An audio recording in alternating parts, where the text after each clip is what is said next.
what's up, guys? How's it going? Busy week, especially for me. As you know, I told you guys that Jazz had COVID. So, I mean, she's asymptomatic now. She was feeling a little bad the first day, but seems to have gone away quickly. So, I mean, we're doing okay. You know, still dealing with that situation. I just went ahead and let them pull for me with the rent because what can I do until I find something better? You know, I'd much rather have taken that money and maybe gone on a vacation, you know, a nicer vacation, not like a day trip or something, because we'll do that, you know, from time to time. Is the volume up here, Jazz? Okay. It's just been so bad this year. But anyway, so Jazz and I, and Shizadora went to go take COVID tests, and Shizadora and I tested negative, so that's good. But she was positive. It was a co-worker, so most likely it is what it is. I think that sometimes, though, we take for granted some of the things that we have. You know, we want to live our lives and we want to take advantage of what we can when we can. So that's the most important part there. So I really think that, you know, this year has been kind of rough as far as that's concerned. We haven't had too much time to really enjoy ourselves. Last year, ironically, was better. This year, it's been kind of like chaos. So it's good just to, like I say, take a break every now and again and realign and decide what to do next. Now, as far as, you know, I don't know, financially, you know, it's just, it is what it is. You know, Jazz is almost finished college. You know, I have a couple degrees, I have student loans. When you're a single mom and you're raised by a single mom, like I was, it's got to be more difficult. But I don't think that, you know, that's a cop-out. I think that, you know, saying that's a cop-out, I think it's kind of like, really just the way it is. If you have one person, you're going to have, most of the time, not all the time, less than someone else. So it has nothing to do with marriage or lack thereof, values, ethical formation. It has nothing to do with intelligence level. And I mean, as far as that's concerned, I've seen many people do much better who don't have any degrees, you know, depending upon who they know, depending upon not necessarily even work, you know, ethic or anything like that, just based upon what they're able to attain, right? Status and capitalism rule this country. So if you can attain status and you can have some type of capital, then you will have, and I mean financial capital when I say that, you will more than likely also have social capital, irregardless of anything, moral values, or, you know, it doesn't matter. I look tired. Anyway, so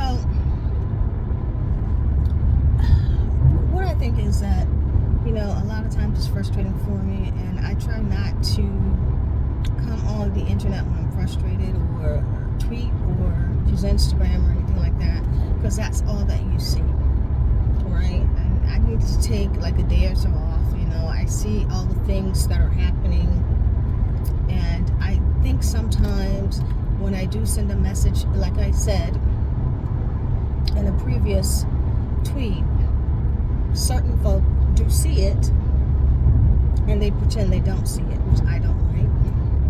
And then they turn around and try to create drama around what they saw, or emphasize something in the wrong way, or cause a problem based upon that. And that, to me, that's not cool.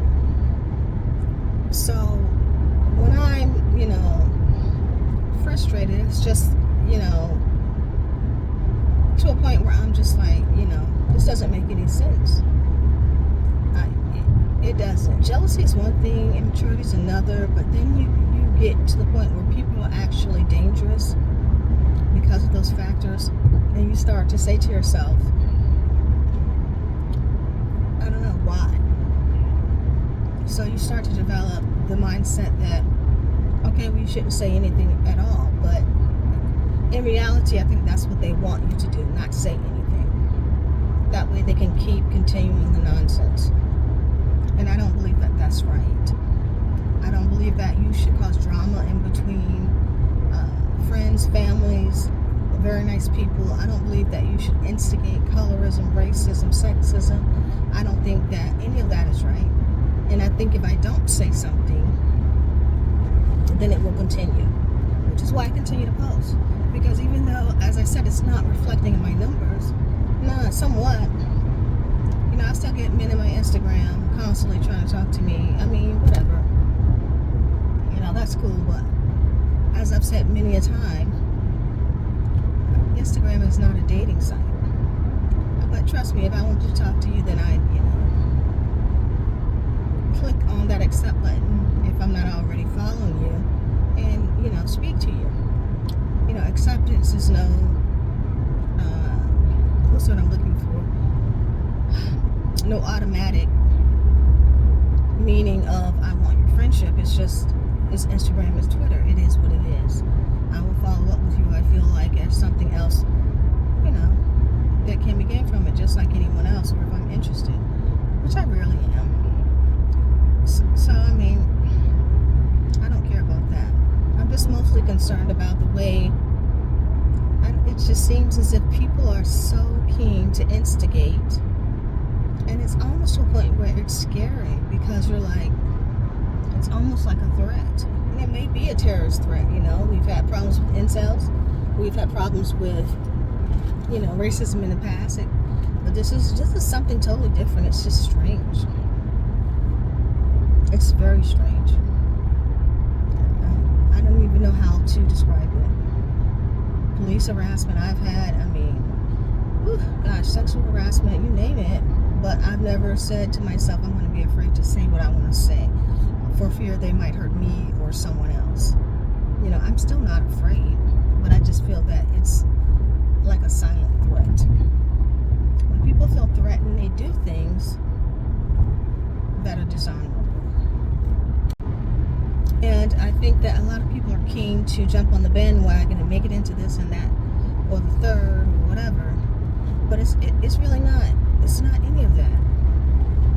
It's absurdity, right?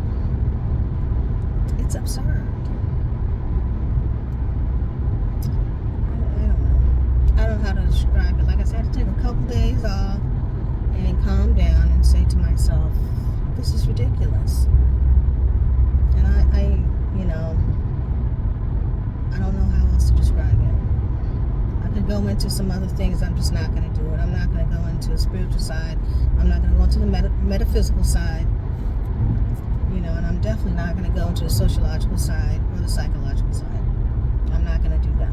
But just know, I'm going to keep real no matter what. I don't like a lot of threats. No, white supremacy has never bothered me. Not to the extent where I think, now we're seeing a change where, I have to go out of the house and leave with my crystals on. Like I need some spiritual protection when I am spiritual protection for other people. And I'm not trying to be conceited or anything like that. It has nothing to do with that. It's just the person that I am. So when you're actually in charge of protecting some others, and then you're yourself being threatened, and I think people know that, then what? Because I really think at this point it's the very last straw. We're talking, these folk are desperate. They won't give up, but they're going to keep using every tactic known to man. And I think the problem is, who are these folk? Who are they? Who are they employing? Who's working with them? We know about these terrorists and for who, or, what they stand for. It seems like it's different every time we hear another story. So I don't even know. Someone stepped on their toe, they decided to blow up something. The incels are mad at my mom some girl who wouldn't talk to me, wouldn't date me, and so now I've decided to rape, rob, and kill, you know, multiple people. You know, it doesn't make any sense. As I said, it's absurd.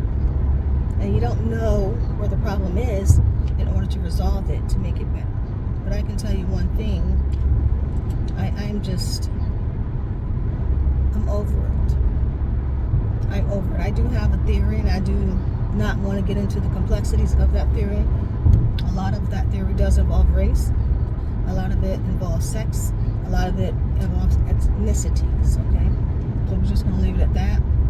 Because I don't buy for 1 minute, not for 1 minute, that things are coincidental.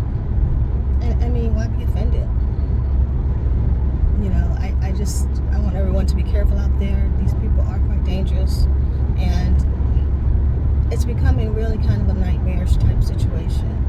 Not just for people here in the U.S., but everywhere. So just be careful. Just know my protection does not waver. I don't easily scare. I don't like being threatened. I don't take anything for granted. And, you know, I always tell people, when I am grateful for something, I say I am grateful for it. Grateful to that person, grateful to that individual. That's who I am. And that's who I'll always be. So, anyway, I'll talk to you guys a little bit later. I'm going to spend some time with fam today. Try to chill for a bit. Yeah, I'll be back when I have a little bit more time. I'll talk to you guys then. Bye.